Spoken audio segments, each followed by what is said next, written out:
चलो, very good afternoon, boys and girls.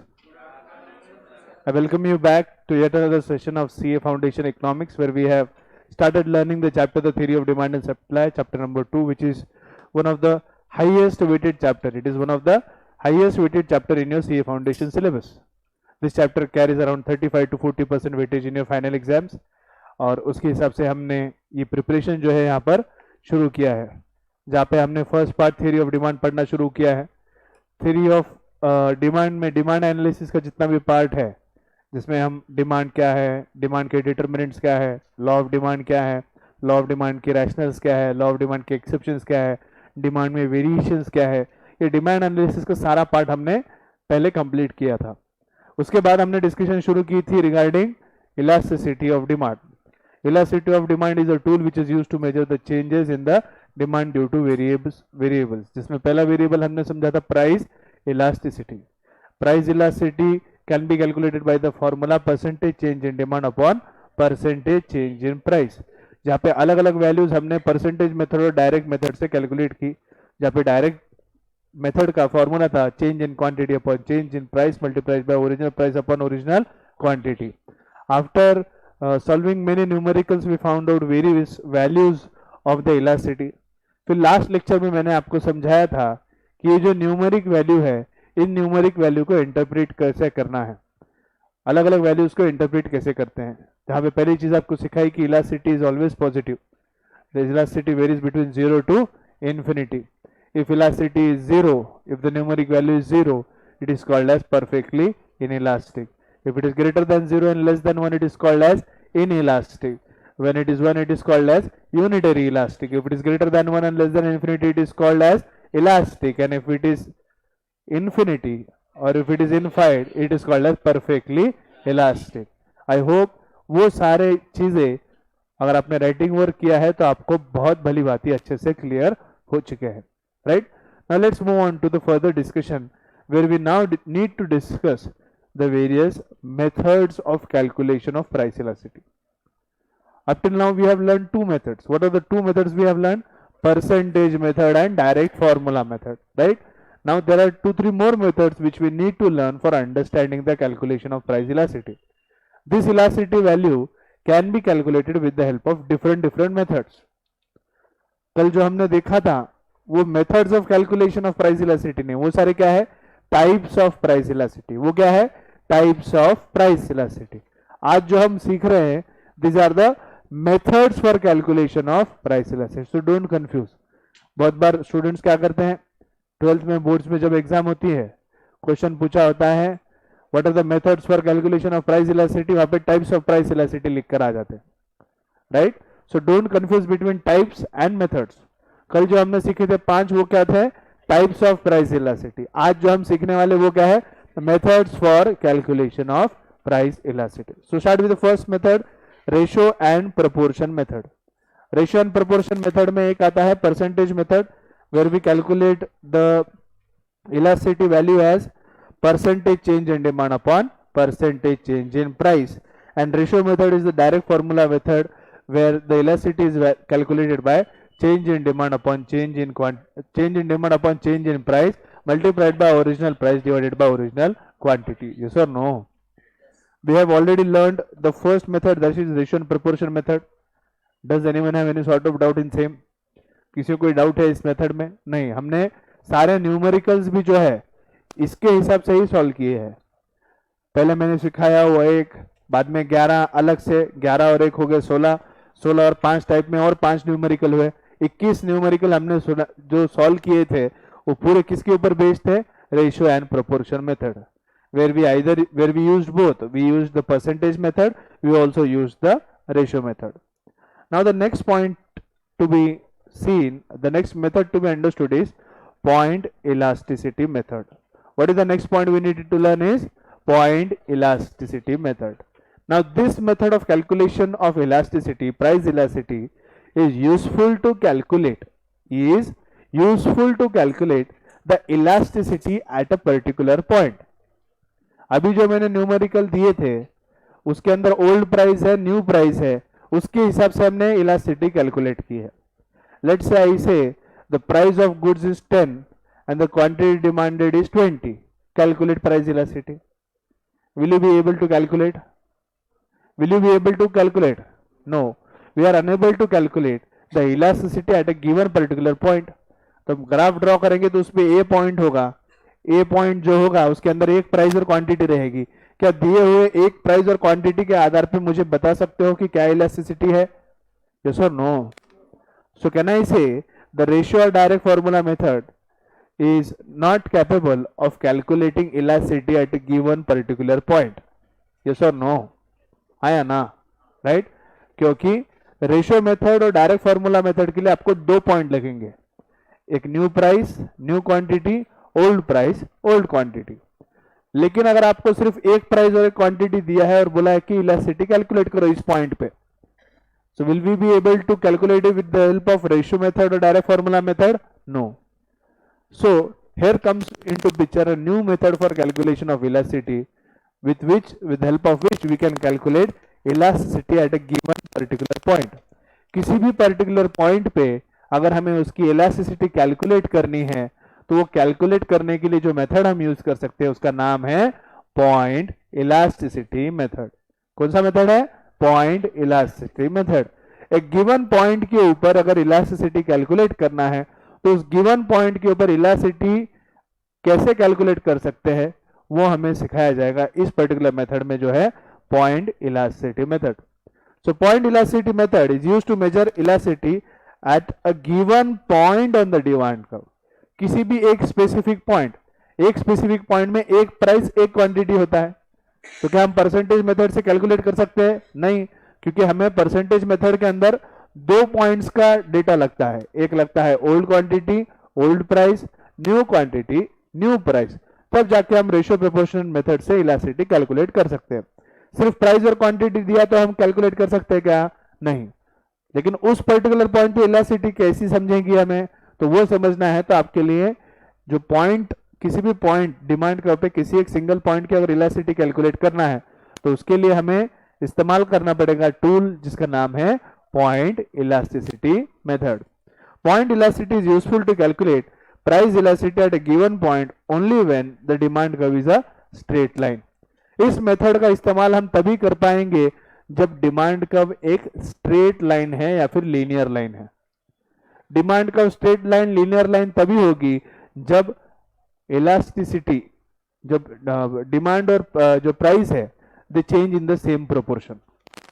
When the price and the demand, if they change in same proportion, if we draw the plots and if you put the plots of the point and if you draw the demand curve will be a linear line or a straight line. The demand curve will be a linear line or a straight line. Curvy linear demand curve अगर है, linear और non linear straight line और curvy में समझ में आता है ना? अभी समझ लो ये लाइन मैंने ड्रॉ की है, ये मैंने डिमांड कर्व ड्रॉ की है, राइट? ये हो गई एक डिमांड कर्व और ये होगी दूसरी डिमांड कर्व। अब ये जो D demand curve, is it a straight line? Can I call it a linear curve? Yes और no? But is this curve a linear curve? It's a curvy linear curve. Yes और no? हाँ या ना? हाँ या ना? So in case of curvy linear curve we cannot apply point elasticity method.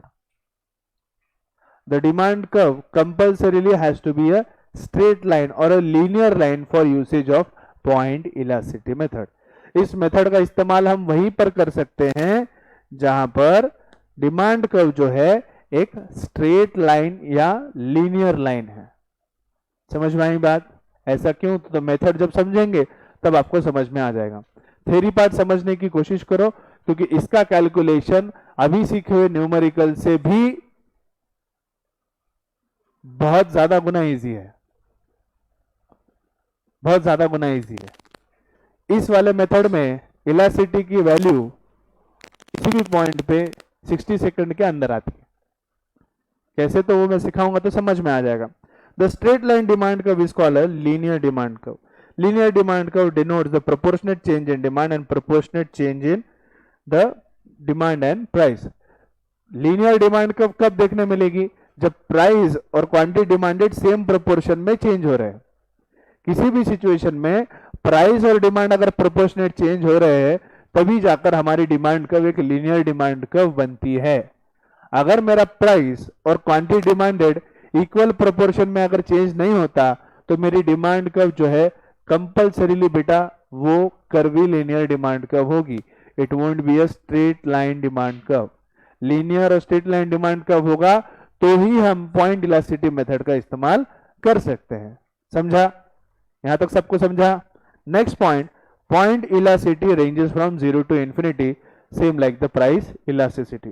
Point elasticity is equal to lower segment upon upper segment.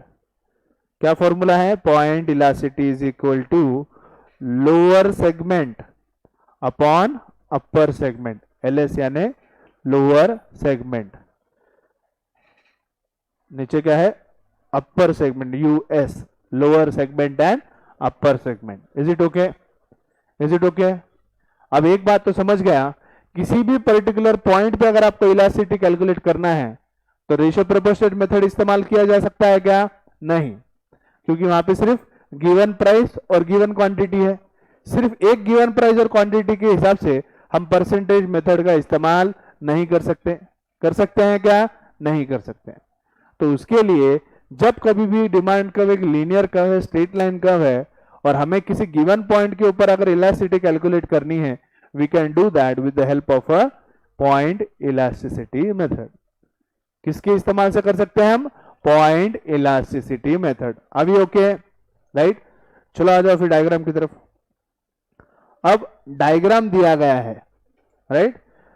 अभी diagram में demand curve दिख रही है आपको? ये मेरी डिमांड कर्व है, यस और no? Is this the diagram? Right. अभी ये जो डिमांड कर्व जो ड्रॉ की, is it a straight line demand curve, linear demand curve? Yes और no? Let's say I wish to calculate the elasticity at the given point R। इस गिवन point R के ऊपर मुझे इलास्टिसिटी कैलकुलेट करनी है without any data. Let's say अब data भी रहा तो ये हो गया मेरा क्वांटिटी, ये हो गया मेरा price. OQ is the quantity, let's say it is 10, it is 10, and OP is the price which is 10, right? 10 is the price, 10 is the quantity, R is the point, calculate elasticity। Percentage method use करके बताओ,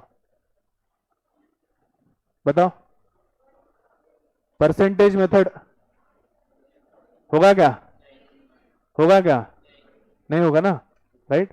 direct method नहीं, क्योंकि हमें क्या लगेगा? दो variables लगेंगे, दो सिचुएशन लगेंगे, बरोबर। अब अपने को गिवन पॉइंट R के ऊपर इलास्टिसिटी को कैलकुलेट करना है, तो किसी भी गिवन पॉइंट पे अगर लीनियर डिमांड कर्व है तो उस पर्टिकुलर पॉइंट पे इलास्टिसिटी कैलकुलेट की जा सकती है। इलास्टिसिटी कैलकुलेट की जा सकती है।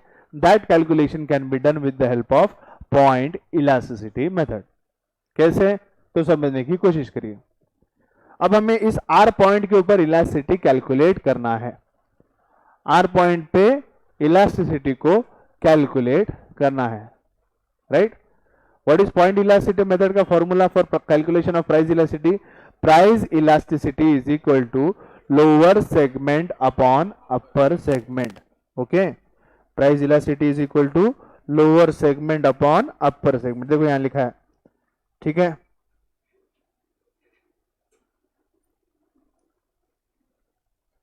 Lower segment upon upper segment. अब हमारे पास पॉइंट R बेटा। Let's for time being say ये जो डिमांड कर्व है, जो डिमांड कर्व मैंने बनाई है, इसकी लेंथ 8 सेंटीमीटर है। कितना है बेटा? 8 सेंटीमीटर। कितना है? 8 सेंटीमीटर। अब मुझे पॉइंट R के ऊपर इलास्टिसिटी कैलकुलेट करना है। सो price elasticity at point R is equal to lower segment upon upper segment. Now I will draw the lower segment with a blue line. ये मेरा पॉइंट R है। इस पॉइंट से नीचे डिमांड कर्व जो रहेगी वो मेरा क्या है? Lower part of the demand curve है। उस पॉइंट से लोअर पार्ट है तो उसको हम क्या बोलते हैं? Lower segment. क्या बोलते बेटा? क्या बोलते बेटा? क्या बोलते उसे? Lower segment. और उस पॉइंट से ऊपर जितनी भी डिमांड कर्व बचेगी वो क्या हुई मेरी? अपर सेगमेंट, यस और नो? ठीक है, तो इसको अपन लेट से ग्रीन से ड्रॉ करते हैं। ठीक है, तो अब ये इसे टी दिया है और इसे पी नाम दिया है पॉइंट को। ठीक है, okay. So price elasticity is equal to lower segment, lower segment blue से लिखा है, लोअर सेगमेंट क्या है? आर टी, यस और नो? यस और नो? राइट। अपर सेगमेंट क्या है बेटा? R P, R P. ना look at the demand curve. ठीक है, डिमांड कर्व की हमने सेंटीमीटर कितनी अज्यूम की है? कितनी अज्यूम की है? 8। Okay, what is the length of the demand curve? 8। अब आर पॉइंट को देखो, स्केल समझती है सबको? समझता है? क्या वो मिडल में है? यस और नो? क्या वो मिडल में है? हाँ या ना? हाँ या ना? हाँ, राइट। तो मिडल में है, तो लोअर और अपर दोनों साइड में कितनी लेंथ बची होगी? 4 4। तो लोअर सेगमेंट की आरटी की लेंथ कितनी है? 4। अपर की कितनी है? 4। 4/4 1। Elasticity is unitary elastic. हो गया। कितना सिंपल है, कहा था ना। सुनने के लिए नाम बड़ा दिख रहा है, थ्योरी समझने के लिए बहुत मुश्किल लग रही है। कैलकुलेशन तो 60 सेकंड का भी काम नहीं। समझे? समझे क्या? देखते हैं कितना समझे। 2 मिनट, अभी टेस्टिंग कर लेंगे सब, माइक टेस्ट। ठीक है, अब मैं एक और पॉइंट बना रहा हूं, पॉइंट क्यू। पॉइंट क्यू, कुछ भी नहीं दिया, पॉइंट दिया है। इस पॉइंट के आधार पे आपको इलास्टिसिटी कैलकुलेट करनी है। यस और नो? यस और नो? हाँ या ना? राइट। 1-2 मिनट रुको, पूरा ही सॉल्व करते हैं अपन। इधर आ जाओ।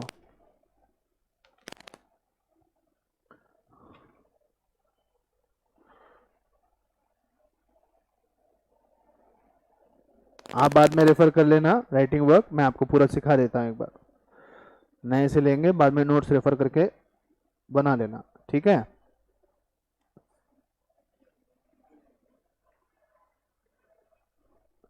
ये मेरी डिमांड कब है? ओके, ये मेरा पॉइंट आर है, ये मेरा पॉइंट आर है, ये पॉइंट मेरा एस, ये मेरा पॉइंट एस, ये मेरा पॉइंट टी, ये मेरा पॉइंट टी, ये मेरा पॉइंट पी, ये मेरा पॉइंट क्यू। ठीक है, हाँ या ना? पूरी इसकी लेंथ कितनी है? 8 सेंटीमीटर। टुकड़े टुकड़े में है, तो ये 2 सेंटीमीटर, ये 2 सेंटीमीटर, ये 2 सेंटीमीटर, ये 2 सेंटीमीटर, इस हिसाब से मेरा 8 बना है। समझा? समझा क्या? समझा क्या पब्लिक? तो सर नो? समझा कि नहीं समझा? चलो आ जाओ फिर, फटाफट कैलकुलेट करते हैं इलास्टिसिटी एट डिफरेंट पॉइंट्स। तो ये क्या था मेरा? आर, इसके बाद ये एस, ये टी, ये पी, ये क्यू। ठीक है, हमने आर पॉइंट पे इलास्टिसिटी कैलकुलेट कर ली, वो कितने है बेटा? 1। यस और नो? अब आ जाओ एस पे। एस पे जब आएंगे तो लोअर सेगमेंट कितना है? फॉर्मूला क्या है? Price elasticity is equal to lower segment upon upper segment. तो पॉइंट एस पे लोअर सेगमेंट कितना है मेरा? S T, S T. Yes और नो? अपर सेगमेंट कितना है मेरा? एस पी, पूरा ऊपर तक कितना है मेरा? S P, S T upon S P. S T की लेंथ कितनी दिख रही तुम्हें? कितनी है बेटा? कितनी है? 2। और एस पी की लेंथ 6। कितना आंसर है? 0.33 यानी 0.33 यानी 0.33 परफेक्टली इलास्टिक गधे। 0.33 यानी इन इलास्टिक, 0.33 यानी इन इलास्टिक। अब पॉइंट पे इनइलास्टिक भी मिल गया, पॉइंट पे यूनिट भी मिल गया। अब आ जाओ क्यू पे। क्यू पॉइंट का लोअर सेगमेंट क्या है? क्यू पॉइंट का लोअर सेगमेंट क्या है? Q T. अपर सेगमेंट क्या है? Q P. क्यू टी कितना बेटा? 6। क्यू पी कितना है? 2। ये कितना हुआ? 3। ये आ गया 3। सेंटर पॉइंट पे यूनिट है, सेंटर से नीचे इनइलास्टिक है। अब सेंटर से ऊपर क्या है? इलास्टिक। क्या है मेरा? इलास्टिक। यस और no? Am I calculating the elasticity at given point? Yes और नो? हाँ या ना? अब आ जाओ पॉइंट टी पे। पॉइंट टी के ऊपर लोअर सेगमेंट क्या है? Lower segment divided by upper segment. Lower segment कितना है? टी। अपर सेगमेंट क्या है? T P. लोअर सेगमेंट कितना है? 0। अपर सेगमेंट क्या है? 8। 0 डिवाइडेड बाय एनीथिंग इज 0। तो यहां पे पॉइंट टी पे इलास्टिसिटी क्या हुई मेरी? Perfectly inelastic. यस और नो? यस और नो? अब आजा बचा पॉइंट कौन सा अपना? Point P. At point P lower segment upon upper segment. Lower segment कितना है बेटा? P T. अपर क्या है? P. 8 divided by 0। Anything divided by 0 is infinity. So point P पे मेरी इलास्टिसिटी क्या हुई बेटा? Perfectly elastic. स्केल पूरे आ गए, पूरे आ गए, राइट। सो पी वाले पॉइंट पे क्या है? Perfectly elastic. यहां पे क्या है बेटा? इलास्टिक। यहां पे क्या है? Unitary elastic. यहां क्या है? In elastic. यहां पे क्या है? Perfectly in elastic. हाँ या ना? हाँ हाँ, तो इलास्टिक है ना? हाँ, एस पॉइंट ला इन इलास्टिक है ना? एडे न्यूमेरिक वैल्यू 0.3 है ना?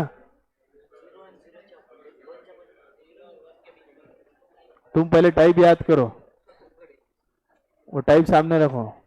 0.33 मतलब क्या होता है? इलास्टिक होता है कि इन इलास्टिक होता है? In elastic. तो इसलिए बोला टेबल को ध्यान से पढ़ो, बहुत गोंधल करोगे। हाँ, किसको नहीं समझा? अरे जबरदस्ती नहीं है, समझा नहीं समझा तो पूछ क्या है। सगी डिमांड कर्व लेंथ कितनी है? 8 सेंटीमीटर।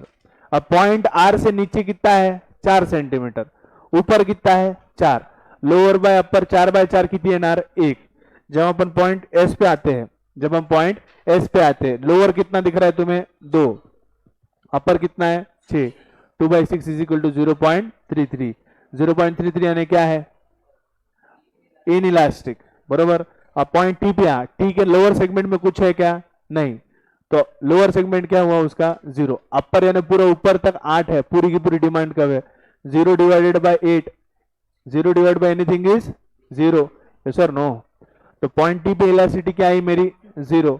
पॉइंट पी पे जाओ, ऊपर वाले पे, उसका लोअर सेगमेंट में पूरी डिमांड कब है? तो वो कितनी है? 8 divided by point P. Upper segment उसका कुछ है क्या? नहीं। वो कितना है? 0, बरोबर। सो lower segment divided by upper segment 8 divided by 0। Anything divided by 0 is infinity. तो पॉइंट पी पे इलास्टिसिटी क्या हुई? Perfectly elastic. अब पॉइंट क्यू पे आ, पॉइंट क्यू पे नीचे का हिस्सा कितना है? 6 सेंटीमीटर। ऊपर का हिस्सा कितना है? 2 centimetre. Lower by upper 6/2 is equal to 3। तो पॉइंट क्यू पे इलास्टिसिटी क्या हुई? इलास्टिक। कल टाइप समझाया था ना? 1 यानी यूनिट इलास्टिक, बरोबर। 0 यानी परफेक्टली इन इलास्टिक। इंफिनिटी यानी perfectly elastic. 0 greater than 0 less than 1 in elastic, greater than 1 less than infinity elastic. समझा? पॉइंट इलास्टिसिटी मेथड समझा? और किसी कुछ पूछना है? और किसी कुछ पूछना है? So am I able to calculate elasticity at given particular point? That can be done with the help of point elasticity method, that to be at a given particular point if the demand curve is a linear or a straight line demand curve. Am I okay? Any doubt? Any doubt? Yes, भाले doubt clear? भाले doubt clear क्या? तो अलग अलग point पे आप ठीक से लिखते हो, राइटिंग वर्क कर लेना। यहाँ पे मैंने ऊपर लिखा है, देखो Q S R L T U से लिखा है। तो आप ये टेबल वगैरह ठीक से बना लेना, ठीक है। चलो move on to the next part. Now the next method is arc elasticity. Arc elasticity के अंदर बढ़ने से पहले एक बात समझ लीजिए, इंस्टीट्यूट ने एक थंब रूल बनाया है। जब कभी भी आपको न्यूमेरिकल्स इलास्टिसिटी के ऊपर पूछे जाएंगे, कैलकुलेट प्राइस इलास्टिसिटी, तो प्राइस इलास्टिसिटी का एमसीक्यू सॉल्व करते वक्त आपको हमेशा पहले आर्क इलास्टिसिटी मेथड का फॉर्मूला यूज करके इलास्टिसिटी को कैलकुलेट करने का है। क्या करना है बेटा? आर्क इलास्टिसिटी का मेथड या फॉर्मूला यूज करके इलास्टिसिटी को कैलकुलेट करना है। अगर आर्क इलास्टिसिटी से सॉल्व किया हुआ आंसर अगर आंसर में एमसीक्यू में है तो वही राइट आंसर गिना जाएगा। लेट से आपने सॉल्व किया आर्क इलास्टिसिटी, लेकिन आर्क इलास्टिसिटी का आंसर मैच ही नहीं हो रहा, तो फिर उसके बाद आपको डायरेक्ट मेथड यूज करना है, change in quantity upon change in price multiplied bye price by quantity, और फिर बाद में आंसर को चेक करना है।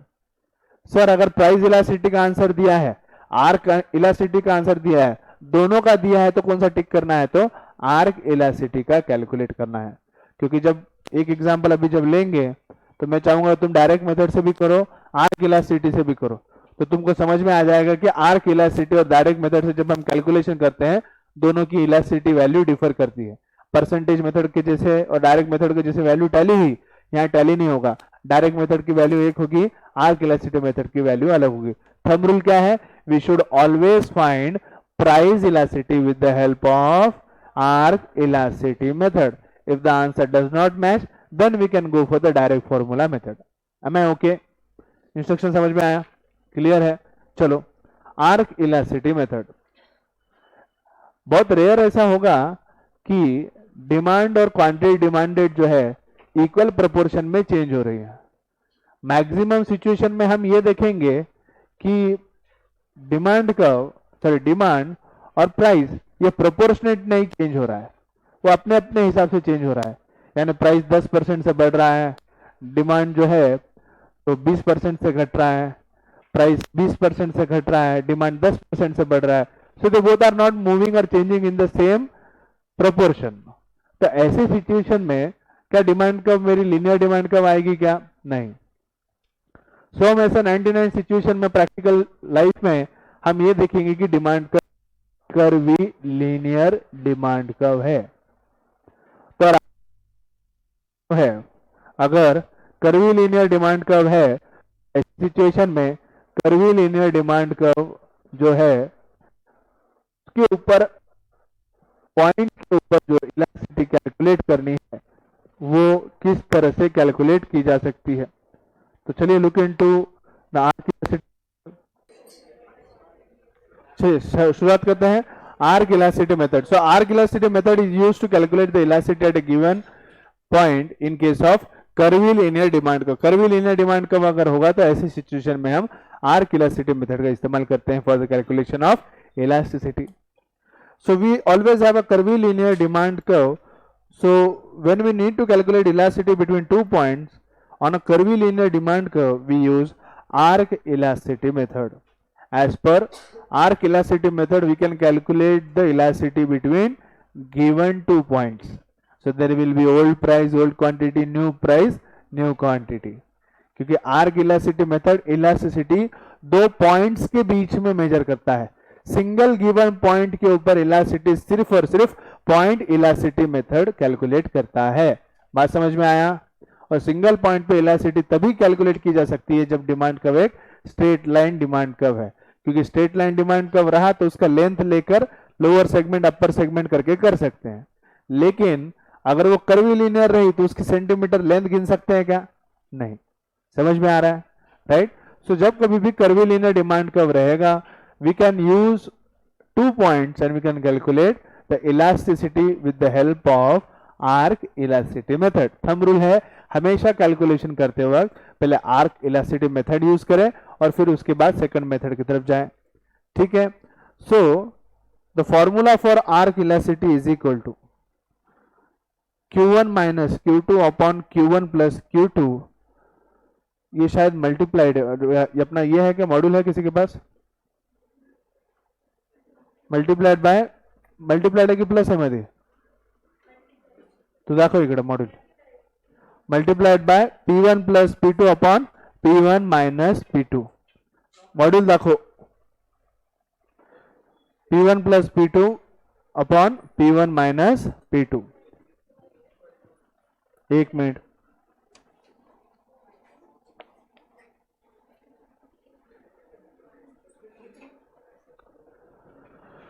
एक मिनट, यहाँ फॉर्मूला जो है थोड़ी सी गड़बड़ है। फॉर्मूला देखो, आर्क इलास्टिसिटी, यस सर, बस price elasticity as per arc elasticity is equal to Q2 minus Q1 upon Q2 plus Q1 multiplied by P2 plus P1 upon P2 minus P1, P2 minus P1, ठीक है, right? Is it okay? Now understand, Q1 comma P1, these are my old, or you can say original price and quantity. These are my old or original price and quantity, whereas Q2 and P2 are my new price and quantity. Are we okay? Are we okay? Right? So Q2 minus Q1 upon Q2 plus Q1 multiplied by P2 plus P1 minus upon P2 minus P1. हाँ, module से देख के लिखा ना मैंने अभी। Old module होगा, new अभी लेटेस्ट देख के उसी में से देख के लिखा हूं मैं।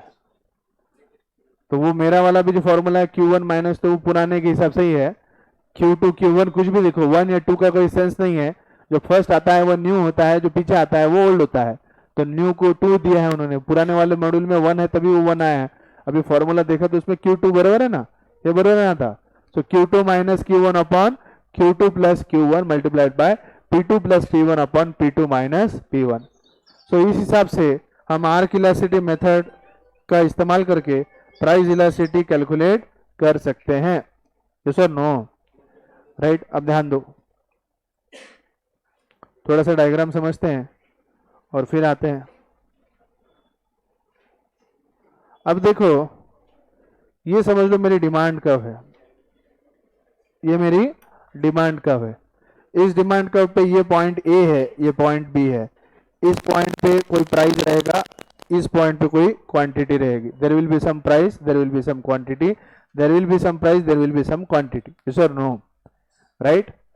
So whenever we have arc curvilinear demand curve, or we calculate the arc elasticity, we calculate the arc elasticity between 2 points by first joining these 2 points.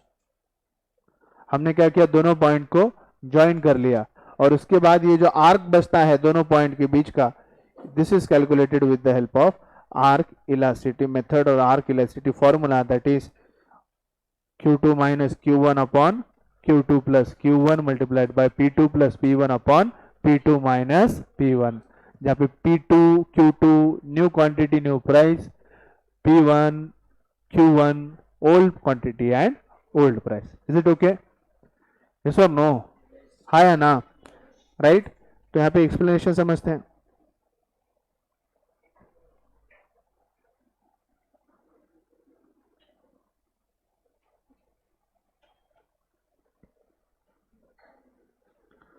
Explanation तो अपने को पता है, ठीक है? So now there is a numerical, price of a pen is 50 where the demand is 6. If the price of pen reduces to 40, the demand increases to 15 pen. Calculate price elasticity with the help of ratio method and arc elasticity method along with the diagram. Now we need to calculate the elasticity with the help of old method which we have learned and new method. तो हमने क्या किया, given लिख दिया 56 old quantity new quantity old price new price. Yes और no? Right? पुराने वाले method पे आ जाओ, पुराने वाले मेथड पे आ जाओ। पुराने वाले मेथड से change in quantity upon change in price multiplied bye price by quantity. Change in quantity कितना है बेटा? चेंज इन क्वांटिटी कितना है? 9। चेंज इन प्राइस कितना है? -10। यस और no? 9 by 10 multiplied by -10 multiplied by original price कितना है? 50 और डिमांड कितनी है? 6। इस हिसाब से मेरी इलास्टिसिटी कितनी आ रही बेटा 7.5. क्या आ रही बेटा 7.5. Now this is my price elasticity with the help of ratio method. With the help of ratio method. Now let's try to calculate the elasticity with the help of arc elasticity method. Percentage method भी किया है. Percentage method मालूम है, बताने की जरूरत है क्या? नहीं. इसके हिसाब से भी कैलकुलेट करो तो आंसर कितना आएगा 7.5. Now a chord is used to join the straight line both the points on the curvilinear demand curve. हमने क्या किया, इस curvilinear demand curve में इन दोनों पॉइंट को एक लाइन से ज्वाइन किया. इस लाइन को बोला जाता है कॉर्ड. क्या बोलते हैं हम इसको? कॉर्ड. ये कॉर्ड से जब हम ज्वाइन करते हैं तो हमारे पास ये शेडेड रीजन आता है. ये शेडेड रीजन इलास्टिसिटी दर्शाता है दोनों पॉइंट के बीच में. दोनों भी पॉइंट के बीच में क्या इलास्टिसिटी है, that is denoted by the shaded region which we have drawn with the help of drawing a line, straight line between two the points, and this straight line which we have drawn between two points is called as a chord. क्या बोलते हैं उसको हम? Chord. Yes और no? The shaded region denotes the price elasticity between point A and point B. Elasticity of demand of shaded region is calculated with the formula. Formula क्या है? Q2 minus Q1 upon Q2 plus Q1 multiplied by P2 plus P1 upon P2 minus P1. ठीक है, right? अब इसके अंदर calculation करना है.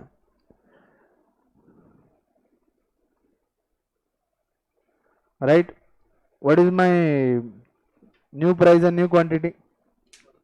एक मिनट, आप एक सेकंड, गलती मत करना. गिवन को फिर से लिख देना. गिवन को फिर से लिखने के बाद क्या है, थोड़ा फॉर्मूले में गलतियां है, इसलिए अपन फिर से सॉल्व करेंगे. चलो ठीक है. हाँ, अभी मेरा न्यू प्राइस क्या है? P2. न्यू क्वांटिटी क्या है? Q2. तो ये मेरा क्या हुआ बेटा? P2. ये मेरा हुआ Q2. ये मेरा हुआ Q1 और ये मेरा हुआ सारी ये मेरा P1. P1 P2 Q1 Q2. Formula क्या है? Q2 minus Q1 upon Q2 plus Q1 multiplied by P2 minus P1 plus, इधर माइनस है तो बाजू में प्लस, नीचे प्लस है तो बाजू में माइनस. ठीक है, P2 माइनस P1. ये सर नो. अब वैल्यू डालो, Q2 कितना है? 15 minus 6 upon 15 plus 6 multiplied by 40 minus 50.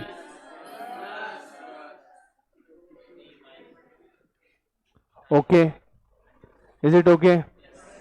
Do otherwise Q1 plus Q2, Q2 plus Q1. Answer एक ही जाना है, क्योंकि नेगेटिव तो हम कंसीडर करने वाले है ही नहीं, फर्क कुछ नहीं पड़ता. लेकिन जैसा फॉर्मूला दिया है वैसा ही करो, नहीं तो भी अपने को राइटिंग पेपर तो है नहीं जो फॉर्मूला लिखना है. अपने को MCQ से मतलब है. Q1 Q2 लो, P1 P2 लो, कुछ भी लो, फर्क नहीं पड़ता. पुराने मॉड्यूल का फॉर्मूला भी सही है, नए फॉर्मूला भी सही है, दोनों में कोई भी फर्क नहीं आएगा. लगे तो दोनों फॉर्मूला के सबसे देख लो, कैलकुलेट कर रहे हैं. Either of the way the answer will be same, right? क्योंकि वैल्यू एक ही है. So 15 minus 6 is 9. 9 by 21 multiplied by 90 upon 10 minus 10. Minus तो अभी कंसिडरेशन में है ही नहीं, मैं वही बोला ना, माइनस कंसिडरेशन में अपना नहीं है. चलो अब देखो कैसे होगा. ये कट हो गया. Yes sir no, right? ये 3 जा 7 जा 9 3 जा 27.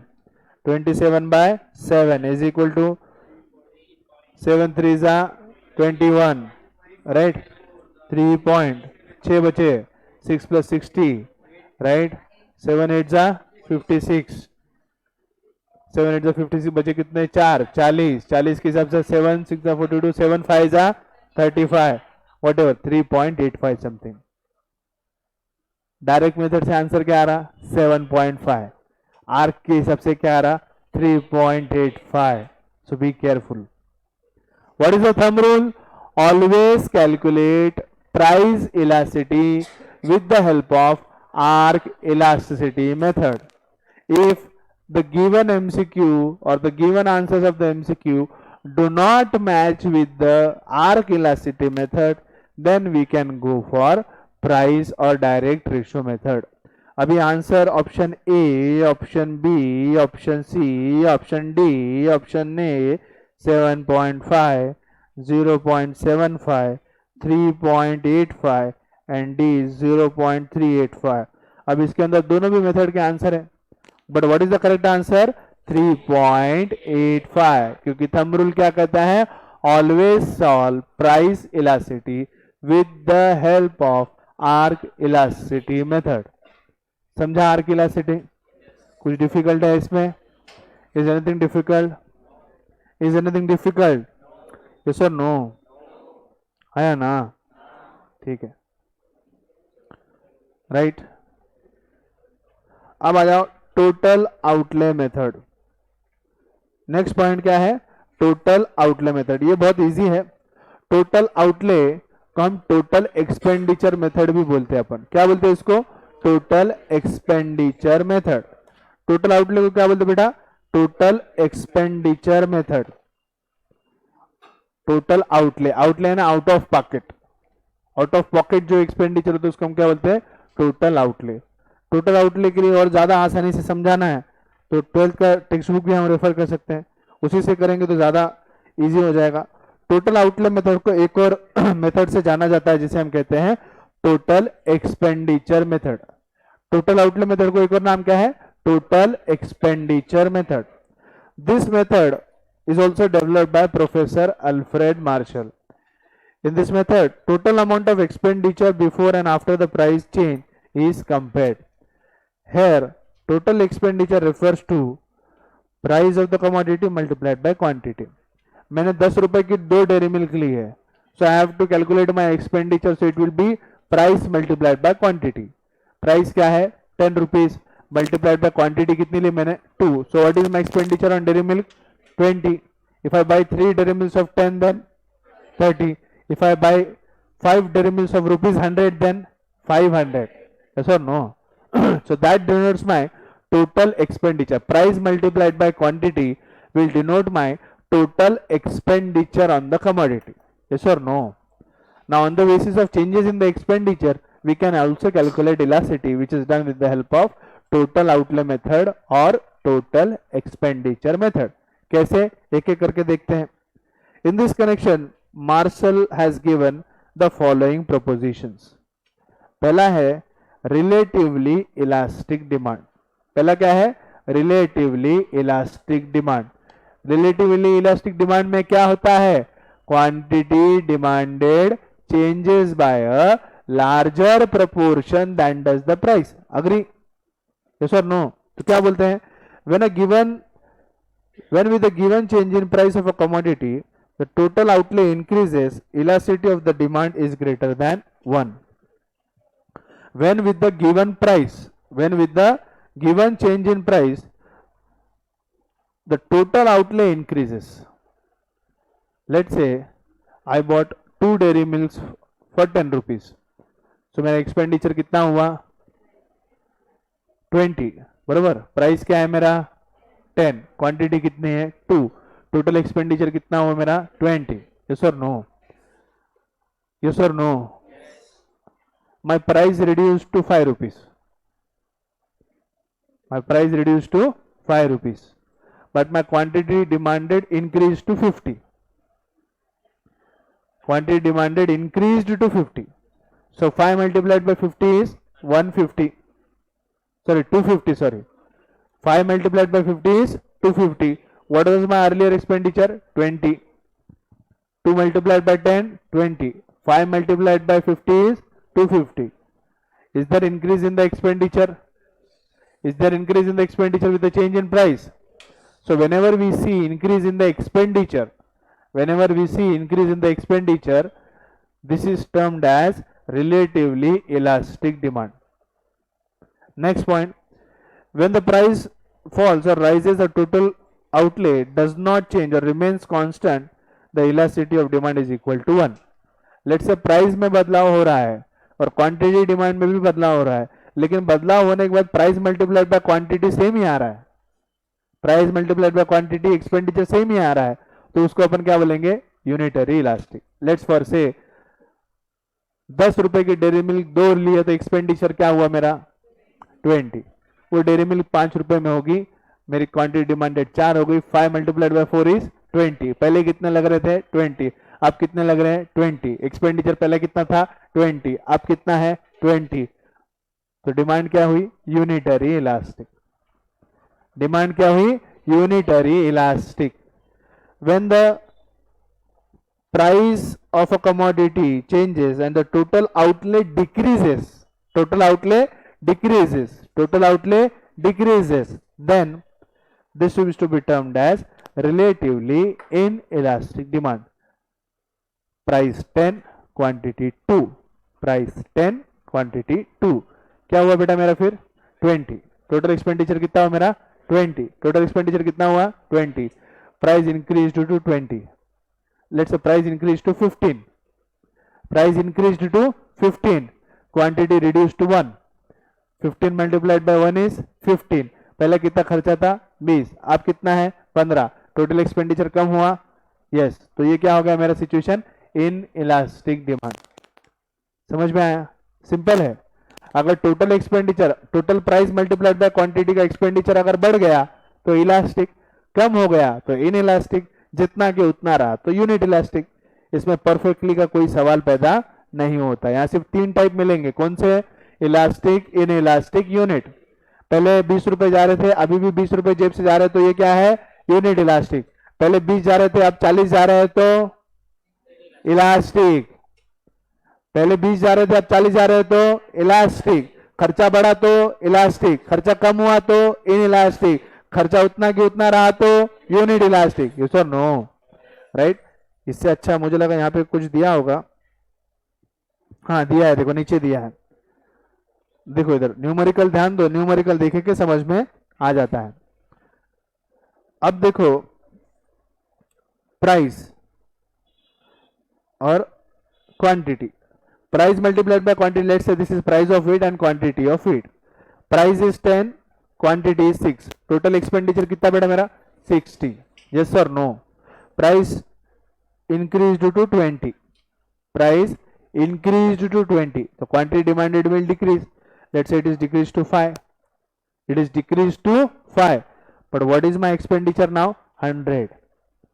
पहले से एक्सपेंडिचर बढ़ा है कि कम हुआ है, बढ़ा है कि कम हुआ है, बढ़ा है कि कम हुआ है, बढ़ा है ना। तो अपन इसको क्या बोलते हैं इलास्टिक डिमांड। क्या बोलते हैं इसको इलास्टिक डिमांड।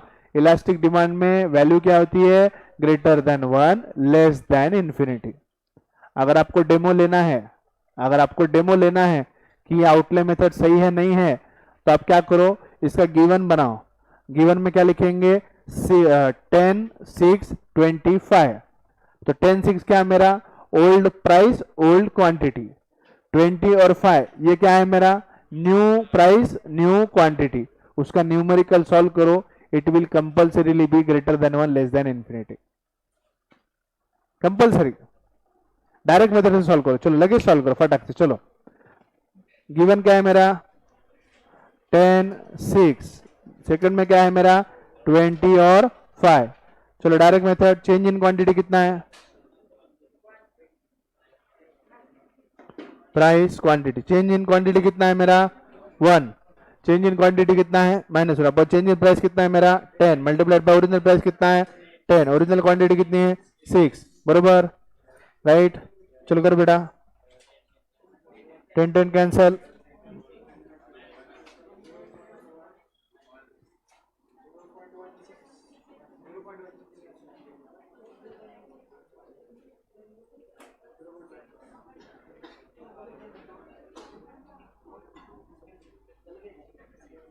देखो ओपन करो 0.16, एक सेकंड ये क्या हो गया 25, हाँ 0 से 1 के बीच में है नहीं, लेकिन वो इलास्टिसिटी ग्रेटर देन 1 बता रहे हैं ना।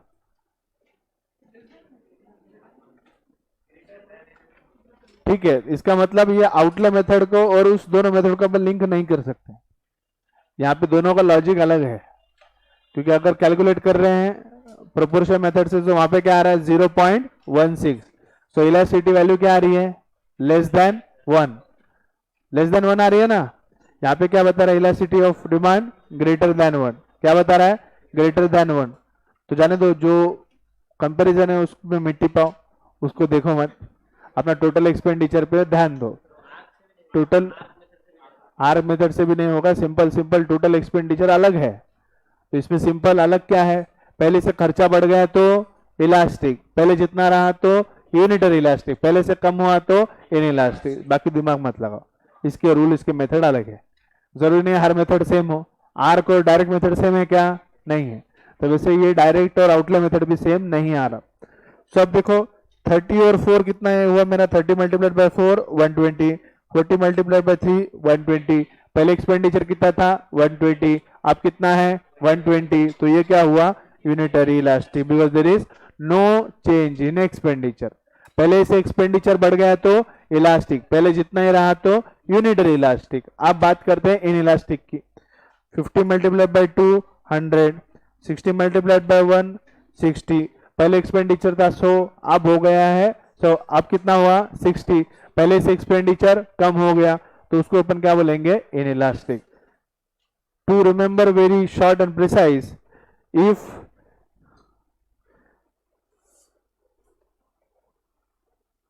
expenditure and elasticity, if it remains constant तो ये क्या रहेगा बेटा मेरा यूनिट इलास्टिक,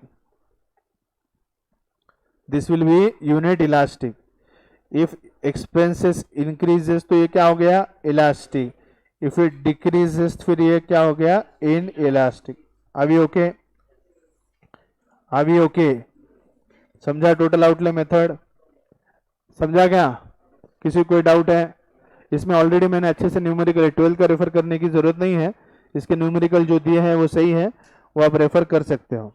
राइट, देख लो यहाँ पे भी दिया है 5 मल्टीप्लाइड बाय 20 100, और न्यू क्या है 4 मल्टीप्लाइड बाय 30 120।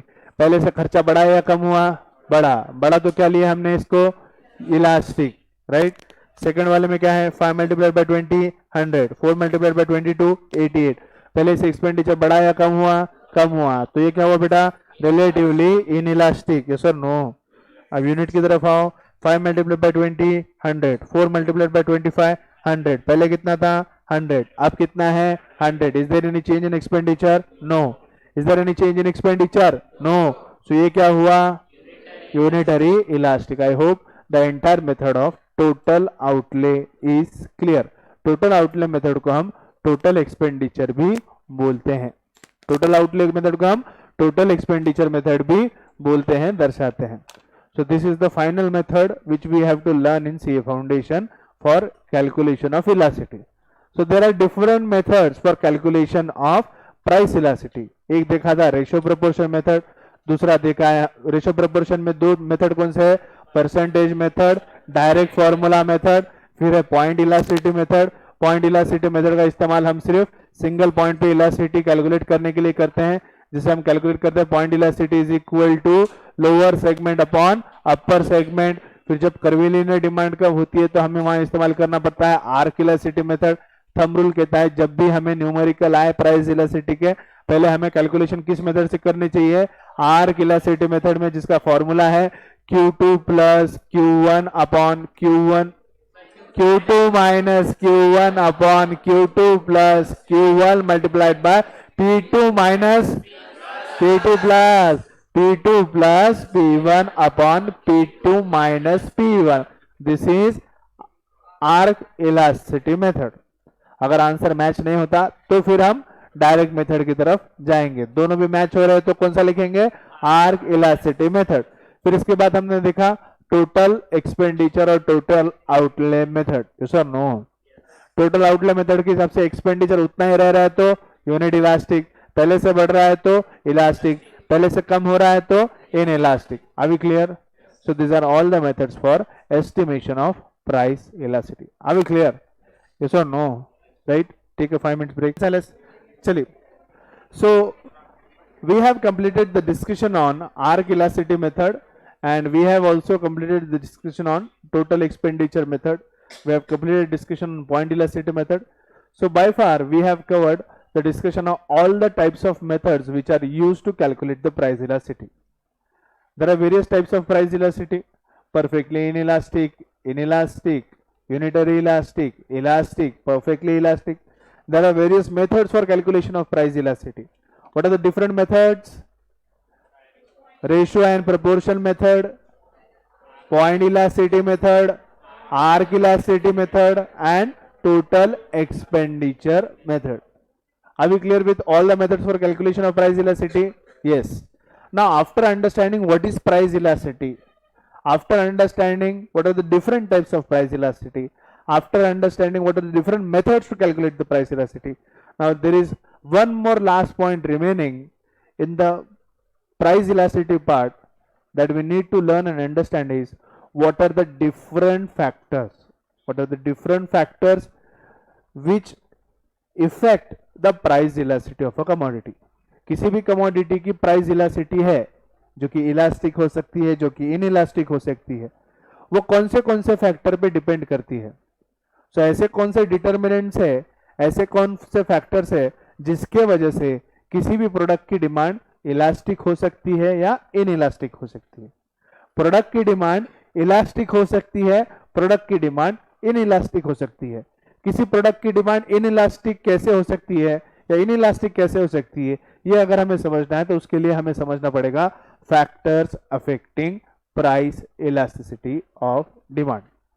ठीक है, शुरू करते हैं फैक्टर्स से. पहला फैक्टर है अवेलेबिलिटी ऑफ सब्स्टिट्यूट्स. अब मैं हर किसी क्लासिफिकेशन को दो डिवीजन में डिवाइड करूंगा, जिसमें एक डिवीजन होगा इलास्टिक डिमांड का, एक डिवीजन होगा इनइलास्टिक डिमांड का. इलास्टिक और इनइलास्टिक. हर पॉइंट को, हर फैक्टर को दो पॉइंट्स में डिवाइड करूंगा. उन दोनों पॉइंट में से एक पॉइंट होगा इलास्टिक डिमांड, एक पॉइंट होगा इनइलास्टिक डिमांड. पहला पॉइंट समझाता हूं, समझ में आ जाएगा मैं क्या बोलने की या इस फैक्टर्स के अंदर अपन क्या समझने की कोशिश कर रहे हैं. पहला पॉइंट क्या है? Availability of substitute. अगर किसी भी चीज की मार्केट में सब्स्टिट्यूट की अवेलेबिलिटी है या नॉन अवेलेबिलिटी है तो उस चीज की डिमांड कैसी होगी. Right, let's say Jhandu balm का सब्स्टिट्यूट अवेलेबल है टाइगर बाम. झंडू बाम का सब्स्टिट्यूट क्या अवेलेबल है? Tiger balm. तो ये सिचुएशन ऐसे हुई जहां पे goods are having substitute. Where goods are having substitutes. Let us consider market में मिल्क पाउडर नहीं मिलता, कुछ नहीं मिलता, सिर्फ मिल्क मिलता है, सिर्फ दूध मिलता है. So is milk having a substitute? क्या दूध का कोई सब्स्टिट्यूट अवेलेबल है? नहीं. वी आर कंसीडरिंग कि मार्केट में कुछ नहीं मिलता दूध छोड़कर. So milk will become a commodity which is having no substitute, which is having no substitutes. Now come to the point where a good is having substitute. Jhandu balm का substitute क्या है? Tiger balm. झंडू बाम का substitute क्या है? Tiger balm. तो Jhandu balm के price बदलते हैं.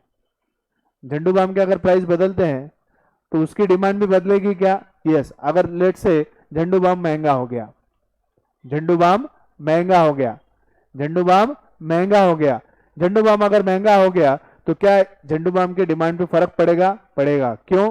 क्योंकि उससे सस्ता जो टाइगर बाम है, लोग सभी लोग उस टाइगर बाम की तरफ जाने लगेंगे. तो अगर फर्क पड़ता है, अगर किसी फैक्टर से फर्क पड़ता है तो हम उस सिचुएशन को कहते हैं इलास्टिक. क्योंकि फर्क पड़ता है तो चेंज होता है, चेंज होता है तो इलास्टिक होता है. फर्क नहीं पड़ता तो चेंज नहीं होता, स्मॉल चेंज होता है. और चेंज नहीं होता तो स्मॉल चेंज होता है तो इनइलास्टिक होता है. राइट. अभी मैं बात कर रहा हूं झंडू बाम की. झंडू बाम के दाम बढ़ा दिए बेटा मैंने. झंडू बाम के दाम बढ़ा दिए तो उसका सब्स्टिट्यूट अवेलेबल है. सब्स्टिट्यूट से फर्क पड़ता है, लोग वो सब्स्टिट्यूट खरीदना शुरू कर देंगे तो डिमांड चेंज हो जाएगा, अच्छा खासा चेंज हो जाएगा. हाँ या ना? So how will be the demand in case of substitute who are having, in case of goods who are having substitute, the demand will be elastic. क्योंकि प्राइस चेंज की वजह से उसकी डिमांड में बहुत सा बदलाव देखा जा सकता है. क्योंकि बहुत सा बदलाव क्यों देखा जा सकता है? क्योंकि उसका सब्स्टिट्यूट अवेलेबल है, क्योंकि उसका सब्स्टिट्यूट अवेलेबल है. वही झंडू बाम ने दाम कम कर दिए तो उसकी डिमांड में हम बढ़ोतरी देख सकते हैं. कैसे? क्योंकि लोग जो टाइबर का बाम खरीद रहे थे वो महंगी है, तो वो छोड़ के अब क्या खरीदना शुरू कर देंगे, झंडू बाम। समझ में आ रहा है? तो जो गुड्स जिनके पास सब्सटीट्यूट है, वो जो गुड्स है जिनके सब्सटीट्यूट अवेलेबल है, क्या उसमें फर्क पड़ता है? यस। क्या फर्क पड़ता है? यस। क्या फर्क पड़ता है? यस। सब्सटीट्यूट हो तो फर्क पड़ता है क्या? फर्क पड़ता है। सब्सटीट्यूट है तो फर्क पड़ता है, क्योंकि अगर प्राइस बढ़ा दिया तो लोग सब्सटीट्यूट लेंगे, प्राइस कम कर दिया तो लोग सब्सटीट्यूट छोड़ के हमारा प्रोडक्ट लेंगे। बात समझ में आया? तो डिमांड कैसी है यहाँ पर? इलास्टिक है, क्योंकि बदल रही है, फर्क पड़ता है। तो क्या है हमारी demand? Elastic. So factors affecting price of demand में पहला है अवेलेबिलिटी ऑफ सब्सटीट्यूट। अगर सब्सटीट्यूट अवेलेबल है तो डिमांड कैसी है? इलास्टिक। अब समझो इन इलास्टिक। दूध का कोई विकल्प है क्या? नहीं। दूध महंगा हो गया तो डिमांड में कुछ फर्क पड़ना है क्या? नहीं, क्योंकि उसका कोई सब्सटीट्यूट अवेलेबल नहीं है। दूध का प्राइस कम हुआ तो कुछ फर्क पड़ना है क्या? नहीं। आइदर वेज, चाहे प्राइस बढ़ो चाहे प्राइस घटो, फर्क पड़ता है क्या? नहीं। दूध की जितनी डिमांड थी उतनी ही रहेगी, क्योंकि हम यहाँ पे क्या अज्यूम कर रहे हैं कि दूध का कोई सब्सटीट्यूट मार्केट में अवेलेबल नहीं है। Take a realistic example, petrol. Price कितना बढ़ता है, प्राइस कितना कम होता है, फर्क पड़ता है। क्यों? क्योंकि पेट्रोल का कोई सब्सटीट्यूट ही नहीं है। टू व्हीलर में तो सिर्फ अपन पेट्रोल ही डालकर चला सकते हैं, है ना इष्णु? तो पता चला इष्णु हमारा केरोसिन डाल रहा है। हाँ, आज कुछ तूफान ही करते हैं। हाँ, इष्णु गया, केरोसिन लिया, केरोसिन लेके गाड़ी में डाल दिया, और गणेश पीछे बड़ा बोला इष्णु मार की ड्रंग। फिर भी ऑटो वाले कुछ इस्तेमाल करते हैं, पेट्रोल प्लस केरोसिन मिक्स। आवाज भी उतना करते हो, धुआं भी उतना ही छोड़ते हैं, धुआं धुआं धुआं धुआं, राइट? तो वो ज्यादा धुआं, जो ज्यादा पोल्यूशन फैलाती जो व्हीकल्स है, उसमें नॉर्मली जो केरोसिन इस्तेमाल करते हैं, ऑटो स्पेसिफिकली बात कर रहा हूँ कि ऑटो के इंजन में थोड़ा बहुत मात्रा में केरोसिन चल जाता है, 20% और 80% पेट्रोल का मिक्सचर चल जाता है। लेकिन जब हम प्योरली टू व्हीलर की बात कर रहे हैं, आज के इंजन की बात कर रहे हैं, BS6 की बात कर रहे हैं, do we have any substitute for petrol? तो पेट्रोल के दाम बढ़ रहे हैं, पेट्रोल के दाम कम हो रहे हैं, उसकी डिमांड पे कुछ फर्क पड़ रहा है? नहीं पड़ रहा, निग्लिजिबल पड़ता है, निग्लिजिबल पड़ता है। जहां पे 80 रुपए का पेट्रोल 100 रुपए हो गया, जहां पे 1 लीटर लेने वाले थे वहां पे 0.75 लीटर लोगे, जहां 2 लीटर लेते तो 1 लीटर लोगे, तो बहुत फर्क पड़ता है क्या? लोग 100 रुपए पेट्रोल होगा, मोदी जी के राज में कोई गाड़ी यूज नहीं करेगा, सब पैदल घूमेंगे, सब पैदल घूमेंगे, होगा ऐसे? फर्क पड़ता है क्या? नहीं पड़ता। क्यों नहीं पड़ता बेटा? क्योंकि सब्स्टिट्यूट अवेलेबल नहीं है। क्योंकि पेट्रोल का सब्स्टिट्यूट अवेलेबल नहीं है तो उसकी डिमांड कैसी हुई बेटा? इनइलास्टिक। इनइलास्टिक यानी कम चेंज, ज्यादा चेंज नहीं होगा। लेकिन झंडू बाम का सब्स्टिट्यूट अवेलेबल है तो वहां पे ज्यादा चेंज देखा जा सकता है। जहां ज्यादा चेंज देखा जा सकता है वहां पे डिमांड क्या होगी? इलास्टिक। जहां पे डिमांड ज्यादा नहीं देखी जा सकती वो क्या होगी सिचुएशन? In elastic. आया ना? यस और नो? राइट, वो रखो और इधर ध्यान दो, राइट? तो जो फर्क पड़ता है तो इलास्टिक, तो जो फर्क नहीं पड़ता है तो इन इलास्टिक। तो झंडू बाम के केस में जहां सब्स्टिट्यूट अवेलेबल है तो क्या है बेटा? इलास्टिक। जहां पेट्रोल की बात आ रही है, जहां पे सब्स्टिट्यूट अवेलेबल नहीं है तो वहां पे कैसा है डिमांड? In elastic. समझे फैक्टर? ऐसे अपने को हर फैक्टर को समझना है। पहला पॉइंट समझ में आया? किसी कोई डाउट है? सेकंड पॉइंट पे आओ, position of a commodity in consumers budget. Second point क्या बोल रहे हैं अपन? Position of the commodity in consumers budget.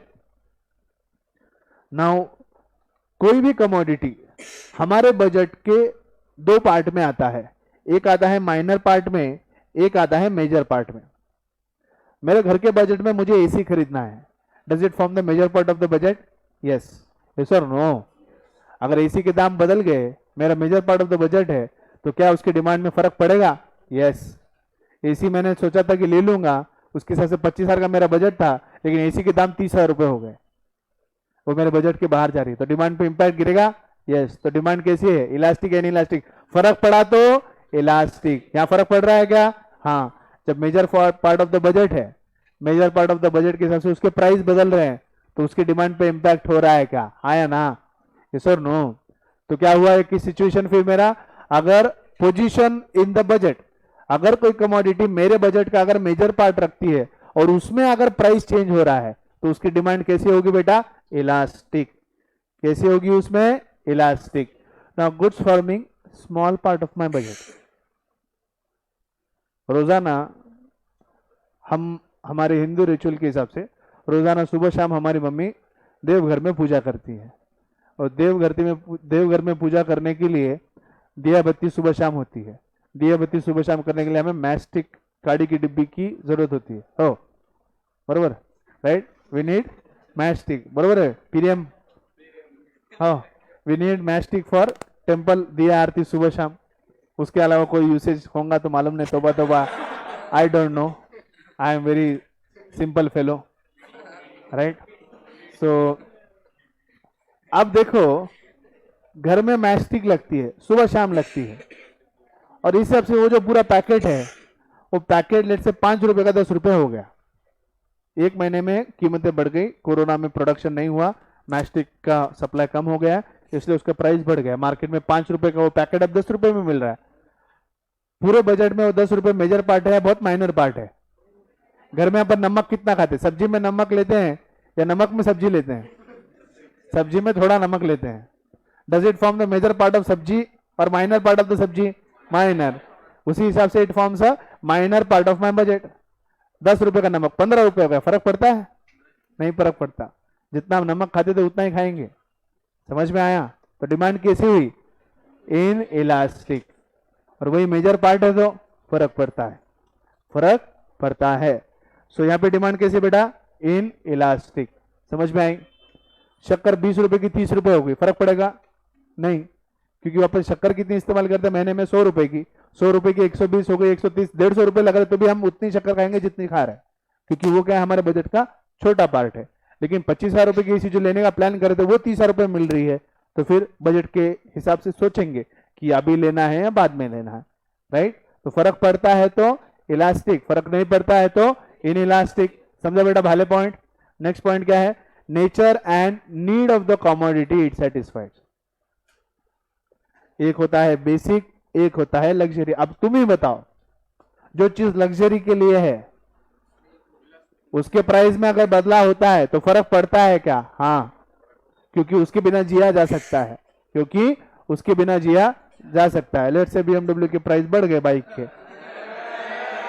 तो गरीब आदमी को फर्क पड़ता है, गरीब आदमी को फर्क पड़ता है। गरीब आदमी बोलता है अभी नहीं, अपन बाद में लेंगे, अभी नहीं, हम बाद में लेंगे।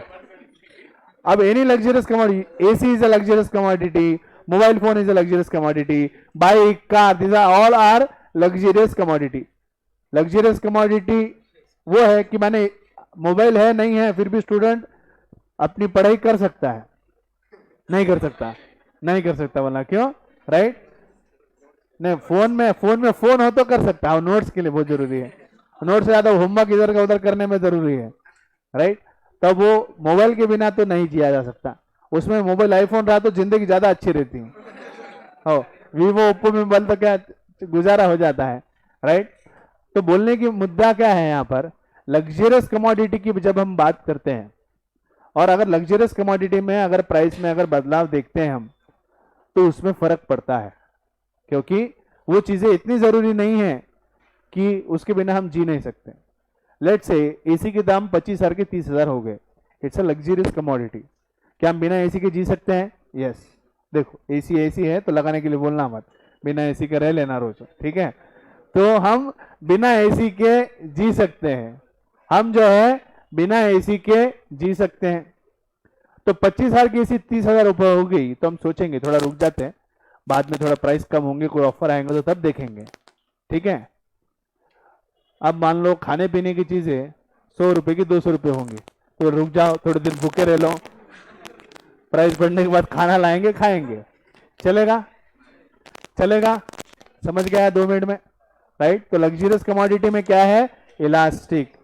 नॉन लग्जरियस बेसिक में क्या है? In elastic. सकाळ, संध्याकाळ, दुपार, संध्याकाळ, रात्र, मध्यरात्र लागतं जेवायला, हो, मध्यरात्र, अर्ली टन मॉर्निंग, मॉर्निंग रात्र लगता है। कभी भी उठे में दिन में से चरना चालू अपना। इस मामले में मेरी साची बहुत डेंजर है, बहुत खतरनाक है। रात के 11-12 बजे बोले उसको सो जाओ, तो बेड पे जाती सो गई, पप्पा मनो भूख लग रही है, खाना खाना है। वो जब तक रात में 12 बजे तक कुछ उसके पेट में नहीं जाता तब तक वो सोती नहीं है। डेंजर है आजकल सबका। तो बेटा खाने पीने की चीजों के दाम बढ़ गए, तो बोलेंगे क्या बेटा अभी थोड़ा महंगा है खाना पीना, हफ्ता भर थोड़ा भूखा रह लो, बाद में देखेंगे, चलेगा क्या? नहीं। तो बेसिक नेसेसिटी में कैसा है, इनइलास्टिक, फर्क नहीं पड़ता, चाहिए 4 टाइम चाहिए, फर्क नहीं पड़ता, महंगा है सस्ता है लेकिन चाहिए।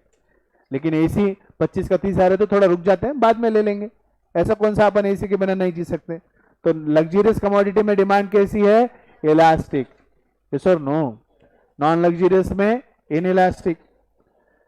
Number of uses of a commodity, number of uses of commodity, multiple use, single use.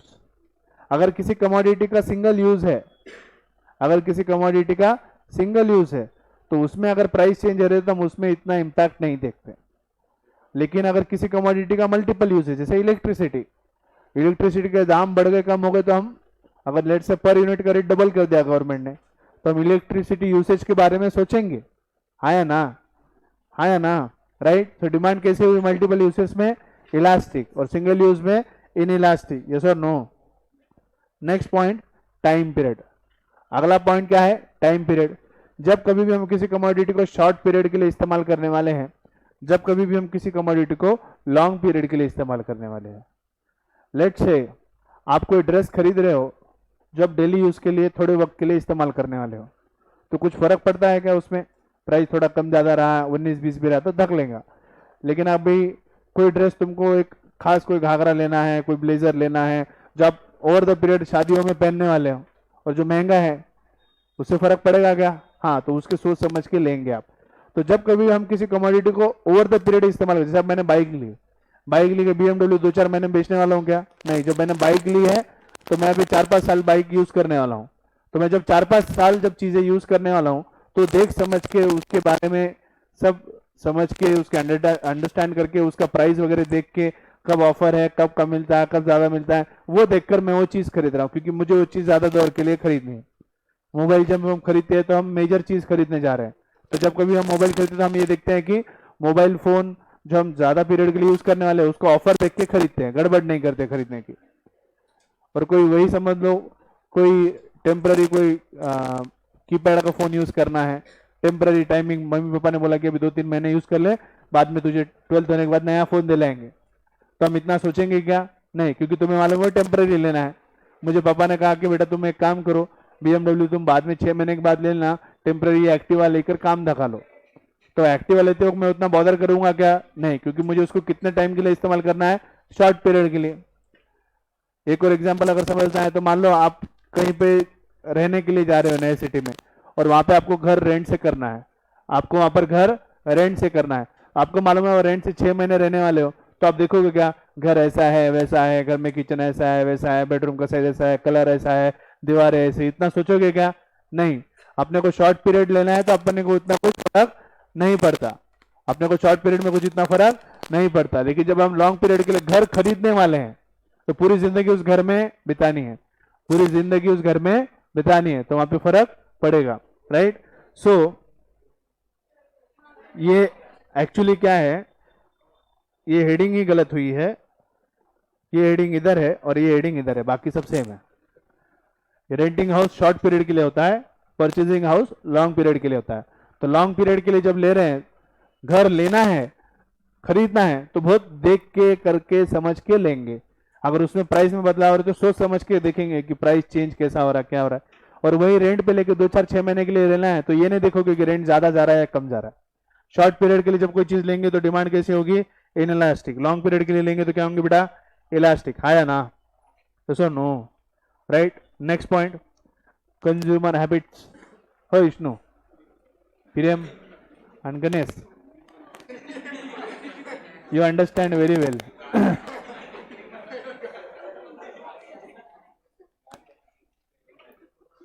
Show your teeth.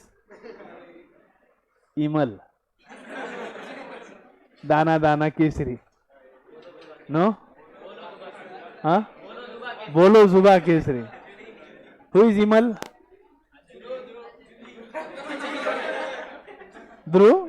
हाँ, या फिर ऊंचे लोग ऊंची पसंद मानिक चल। राइट, गाय छाप,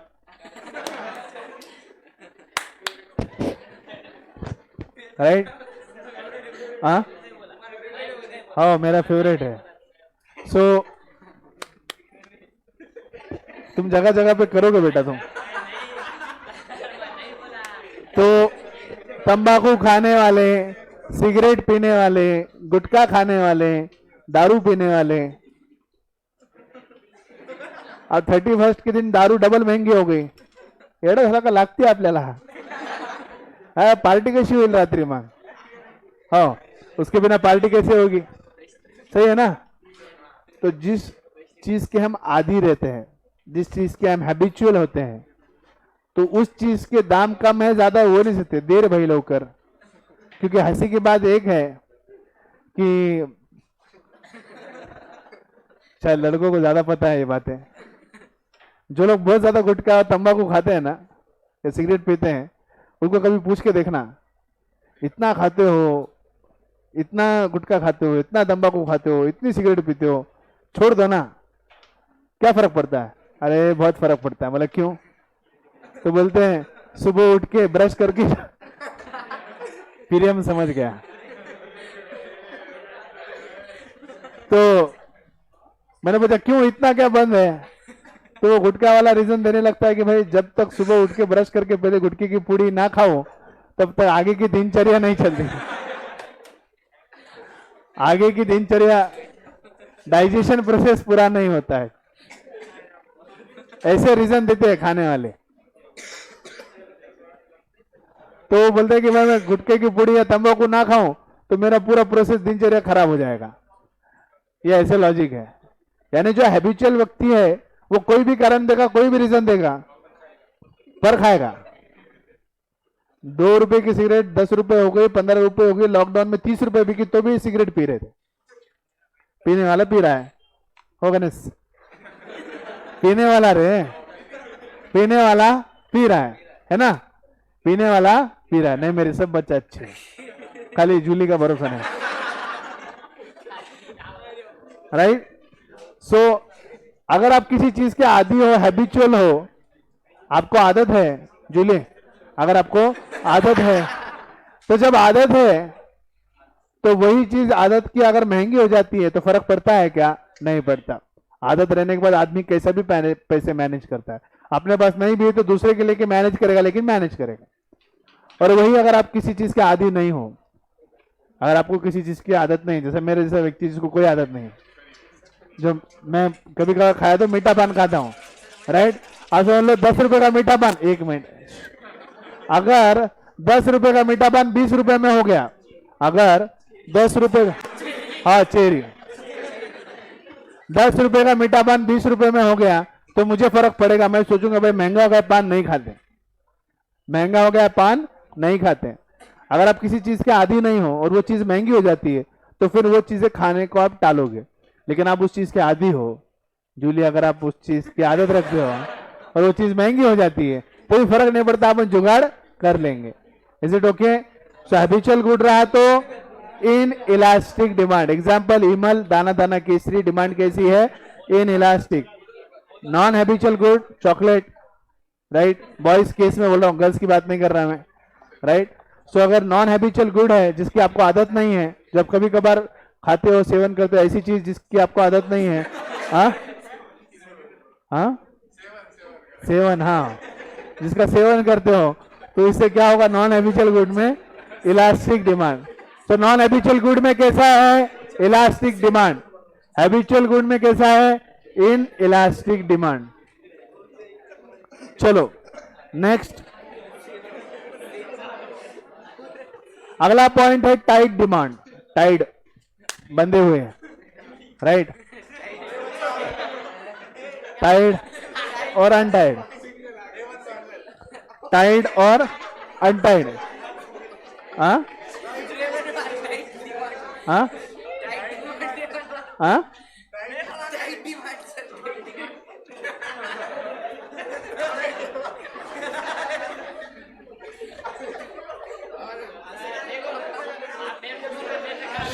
yes, maintain silence, everything is going on record, so please maintain the decorum. ए बाबा दमकड़, ए पानी दे रहे उसको। हाँ चलो, अब टाइट डिमांड, अगला डिमांड है tied demand. Next point here is, yes please maintain silence. Next point है टाइट डिमांड। टाइट यानी जुड़ा हुआ, जैसे कि दो व्यक्ति है, एक है मैरिड एक है सिंगल, राइट। तब टाइट डिमांड, टाइट डिमांड का बेसिकली मतलब है जुड़ी हुई डिमांड। तो यहां पे थोड़ा सा कॉमेडी करके समझाने की कोशिश करता हूं। तो भाई जो सिंगल होता है उसके लाइफ की आजादी होती है ना, तो उसको फर्क नहीं पड़ता कोई चीज से, राइट। सिंगल है तो खुश है, राइट। तो अब मान लो, हाँ क्या, अब टाइड है यूनाइटेड ऑटोनॉमस डिमांड। जब भी किसी कमोडिटी की सिंगल डिमांड होती है which is not dependent on another, इसको हम कहते हैं ऑटोनॉमस और अनटाइड डिमांड। टाइट डिमांड यानी जब कभी किस कमोडिटी की डिमांड किसी और गुड पे डिपेंडेंट है, जैसे कि कॉम्प्लीमेंट्री गुड्स। कॉम्प्लीमेंट्री गुड्स की डिमांड क्या है, tied demand, where usage of one commodity is dependent on another और one commodity can be used with another. Petrol की डिमांड क्या है, इज इट अनटाइड और tied, it is tied, it is tied to the two wheelers. लोग अगर two wheeler use करे तो petrol की डिमांड करेंगे, तो पेट्रोल की डिमांड क्या हुई, टाइड। पेट्रोल की डिमांड क्या हुई, टाइड। और इसकी जगह अनटाइड की हम बात करते हैं। अनटाइड में अगर हम एग्जांपल लें mobile phone, mobile phone as untied demand, उसकी डिमांड किसी से जुड़ी नहीं है, right. It is not dependent on anything. Charger बेटा मोबाइल के साथ आता है, चुप ज्यादा दिमाग मत लगाओ बैठे बैठे, राइट। सो डिमांड जो फोन की है वो क्या है, अनटाइड डिमांड है। मोबाइल फोन की जो डिमांड है वो क्या है, अनटाइड है, राइट। सो जब हम अनटाइड चीजों की बात करते हैं, जब हम अनटाइड चीजों की बात करते हैं, डिमांड होती है इलास्टिक। डिमांड कैसी होती है बेटा उसकी, इलास्टिक। और टाइड जब होता है, जब टाइड होता है, जुड़ा होता है, बंधन में होता है, जैसे शादी में होते हैं, राइट, तो वहां पे डिमांड कैसी होती है बेटा, इन इलास्टिक। कैसी होती है डिमांड, इन इलास्टिक, फर्क पड़ना या फर्क नहीं पड़ता। मोबाइल जैसा फोन जो किसी के साथ जुड़ा नहीं है, जिसकी डिमांड किसी पे जुड़ी नहीं है, तो वहां पे फर्क पड़ता है। वहां पे क्या होता है, फर्क पड़ता है। उसके प्राइस में अगर हम बदलाव देखते हैं और अगर उसकी डिमांड किसी से जुड़ी नहीं है तो वहां पे फर्क पड़ेगा, हम सोचेंगे लेना है नहीं लेना है, राइट। लेकिन अगर अगर टाइड है, जैसे पेट्रोल है, पेट्रोल की डिमांड किसके ऊपर डिपेंडेंट है, बाइक के ऊपर, तो पेट्रोल के प्राइस बढ़ रहे नहीं बढ़ रहे इससे कुछ फर्क नहीं पड़ता। पेट्रोल के दाम बढ़ रहे कम हो रहे उससे कुछ भी फर्क नहीं पड़ता, क्योंकि गाड़ियां अगर बढ़ी तो पेट्रोल की डिमांड बढ़ने ही वाली है। अगर गाड़ियां बढ़ी तो पेट्रोल की डिमांड बढ़ेगी ही, क्योंकि पेट्रोल की डिमांड गाड़ियों की डिमांड के साथ जुड़ी है। गाड़ियों की डिमांड बढ़ी तो पेट्रोल की डिमांड अपने आप बढ़ेगी। ये नहीं देखा जाएगा कि पेट्रोल का प्राइस ज्यादा हो रहा है या कम हो रहा है। Are you getting my point, because it is having tied demand. So in case of tied demand it is inelastic, लेकिन अनटाइड है तो इलास्टिक। अगर मोबाइल है, मोबाइल के प्राइस बढ़ रहे हैं कम हो रहे हैं तो देखेंगे फर्क पड़ेगा, क्योंकि वो किसी के साथ जुड़ा हुआ नहीं है। So this is in case of tied demand and untied demand. Now price range, price range can be high price range and low price range. जैसे गाड़ी की डिब्बी, नमक, शक्कर, ऐसी छोटी छोटी चीजें जो है, राइट। जैसे अब गर्ल्स है, गर्ल्स बहुत सारे साहित्य लेते हैं, खरीदते हैं, उन सभी साहित्यों में से छोटी सी साहित्य है the hairpin they use. अब उसके दाम बहुत कम रहते हैं, 5 रुपए 10 रुपए, इफ आई एम करेक्ट, 5 रुपए 10 रुपए 15 रुपए 20 रुपए 25 रुपए। उर्स में मिलते हैं 5 रुपए 5 रुपए 5 रुपए, 5 10 15 20 25 ऐसा उसका दाम रहेगा, राइट। अब वो हेयर पिन 5-10 रुपए से महंगी है सस्ती होगी तो कुछ फर्क पड़ना है क्या, कुछ फर्क पड़ना है क्या, नहीं। क्यों, क्योंकि उसका प्राइस क्या है, लो है। मैस्टिक का जैसे मैंने कहा 5 का 10 हो गया, नमक 10 का 12 हो गया, राइट। हर बार नमक वो बोलूंगा तो बोलेंगे नेसेसिटी है, इसलिए तुम्हारे हेयर पिन का एग्जांपल दे रहा हूँ। हेयर पिन जो तुम खरीदते हो, हेयर पिन का प्राइस क्या है, बहुत कम है। हेयर पिन का प्राइस क्या है, बहुत कम है। तो जब चीज ऐसे यूज कर रहे हैं हम 50 रुपए 100 रुपए की, जो इसका दाम इतना कम है, उसमें प्राइस में अगर बदलाव है तो कुछ फर्क पड़ता है क्या, नहीं। तो डिमांड कैसी है बेटा, इनइलास्टिक। वही लड़कियां, वही विमेन, वही फीमेल पार्ट सोने में बहुत इंटरेस्ट रखते हैं, gold, but is gold expensive? Yes, now very expensive. 1 gram is equal to 5,100. 5,100 1 gram. अगर सोने के दाम में अगर बदलाव होता है तो क्या इम्पैक्ट होगा? यस. अभी इतना महंगा सोना है, मम्मी क्या बोलती, थोड़ा रुक जाते हैं, बाद में सोना सस्ता होने के बाद लेंगे. यानी फर्क पड़ रहा है. क्यों फर्क पड़ रहा है? Because that commodity is high price.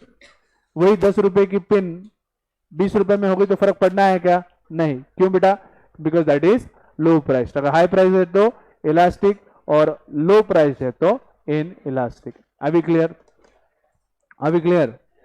चलिए move on to the next point. अब ये हो गए सारे factors affecting the price elasticity of demand. हालांकि इनकम इलास्टिसिटी में पढ़ाता नहीं था, लेकिन पढ़ा इसलिए रहा हूं क्योंकि इसमें कुछ भी नया नहीं है, सिर्फ कंसेप्ट देखना है. क्रॉस इलास्टिसिटी आज नहीं पढ़ा था, समझ सकता हूं तुम्हारी पोजीशन सिचुएशन क्या है. क्रॉस इलास्टिसिटी में थोड़ा सा नया है, पहले जैसा नहीं है, तो क्रॉस इलास्टिसिटी को हम कम समझेंगे. लेकिन इनकम इलास्टिसिटी में एक है. चलो बोलो, प्राइस इलास्टिसिटी का फॉर्मूला क्या है? Percentage change in demand upon percentage change in price. तब इनकम इलास्टिसिटी में क्या होगा?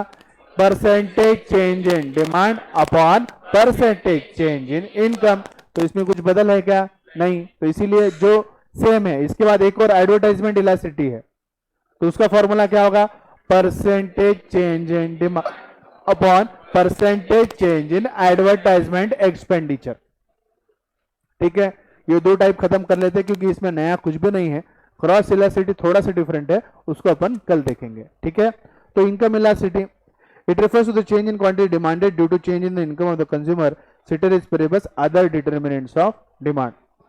So income elasticity is equal to percentage change in quantity demanded upon percentage change in income. और डायरेक्ट फॉर्मूला में अब क्या डालेंगे हम? P की जगह क्या लिखना है हमें? सिर्फ I. Change in quantity upon change in price. अब क्या लिखेंगे हम?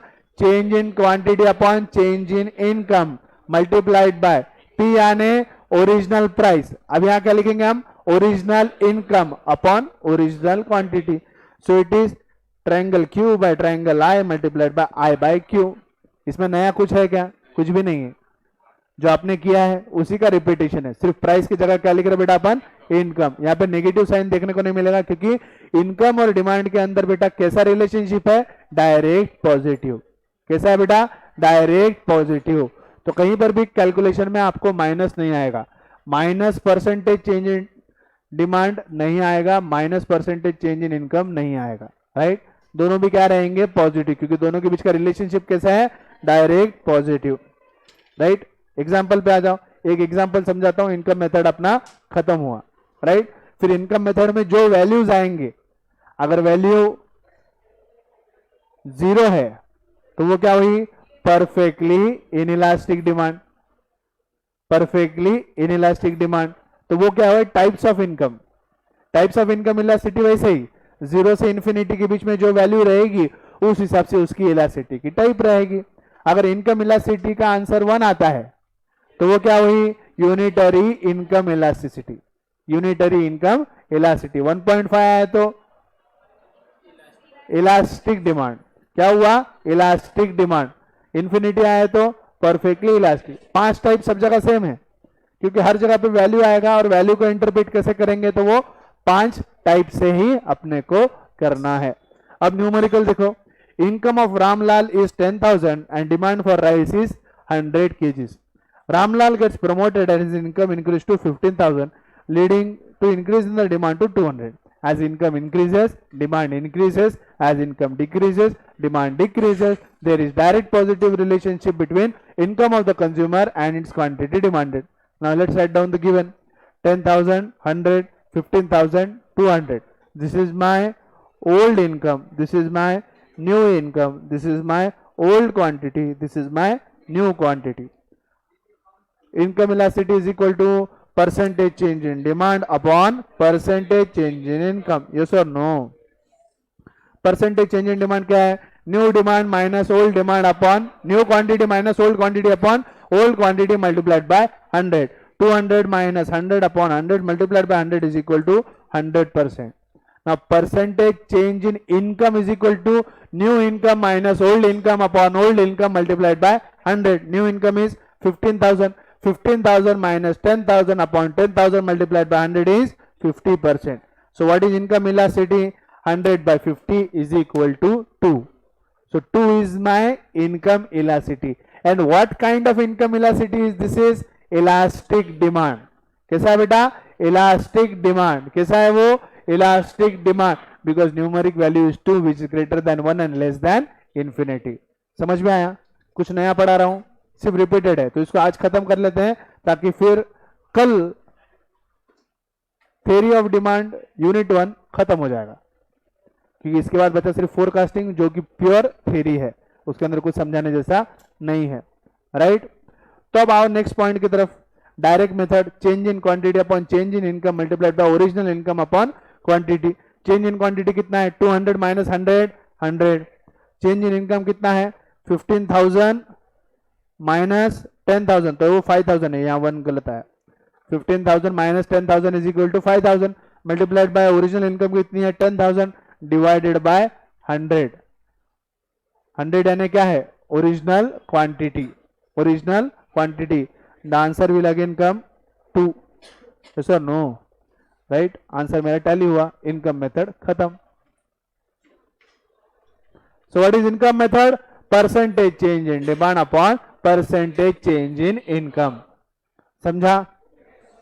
टाइप्स ऑफ इनकम इलास्टिसिटी वही, 0 है तो perfectly inelastic, greater than 0 less than 1 inelastic, 1 है तो unit, greater than 1 less than infinity elastic, infinity है तो परफेक्टली इनइलास्टिक। अगला टाइप मैंने यहाँ पे इमीडिएट दिया है, वो है advertisement expenditure elasticity. Percentage change in demand upon percentage change in advertisement expenditure. Type अपना खत्म, राइट। देखो, percentage method, percentage in quantity demanded upon percentage change in advertisement expenses. Direct method से फॉर्मूला क्या होगा? Change in quantity upon change in advertisement expenditure multiplied by original advertisement expenditure multiplied by quantity.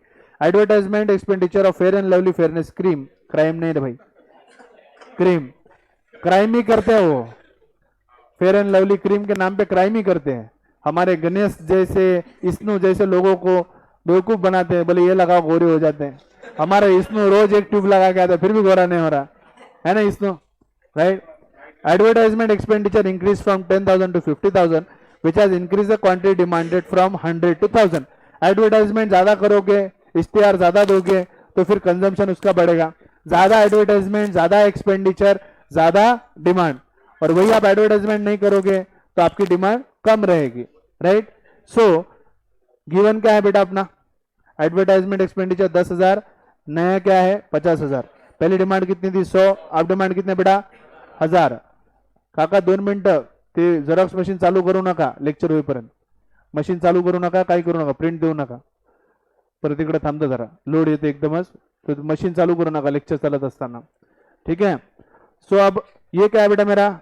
Old advertisement expenditure, new advertisement, old quantity, new quantity. By using direct method, change in quantity upon change in expenditure multiplied by original expenditure upon quantity. Change in quantity कितना बेटा मेरा? 1000 minus 100 is 900, yes or no? Yes or no? Right? Upon change in advertisement expenditure, 50,000 minus 10,000 is 40,000 multiplied by 10,000 upon 100 upon 100। तो बेटा अब ये 1 जा 4 जा, ये एक 0 कैंसिल, ये कैंसिल हो गया, तब 90 डिवाइडेड बाय 4 कितना है?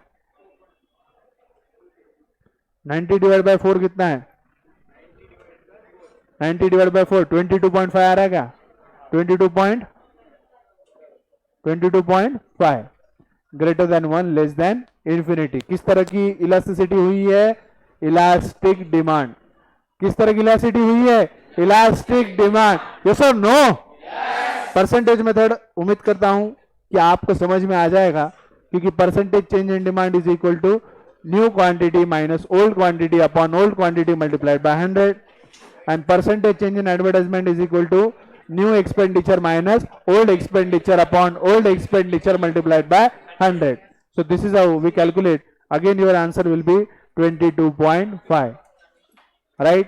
थोड़ा कैलकुलेशन में क्या कम ज्यादा है, थोड़ा प्रिंटिंग में एरर होगा तो आप चेक कर लीजिएगा.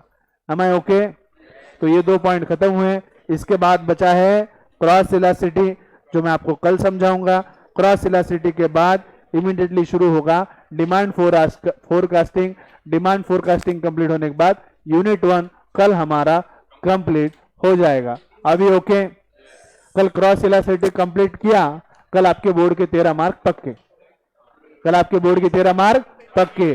तो 13 + 13 26 is complete. Demand forecasting boards में नहीं है. बाद में यूनिट 2 शुरू करूंगा और डिमांड और आपके 12 मार्क बोर्ड के पक्के. फिर उसके बाद यूनिट 3 शुरू करूंगा और बोर्ड के 12-13 मार्क पक्के. तो इस हिसाब से हमारा 50 से 55 मार्क का प्रिपरेशन इस एक सिंगल फाउंडेशन के चैप्टर में हो जाएगा. Are you feeling confident? Is foundation economics interesting? Are we learning very new things in this particular class? Is there increase in the knowledge of my students? So okay, that is all for today. See you tomorrow. Bye bye. Take care.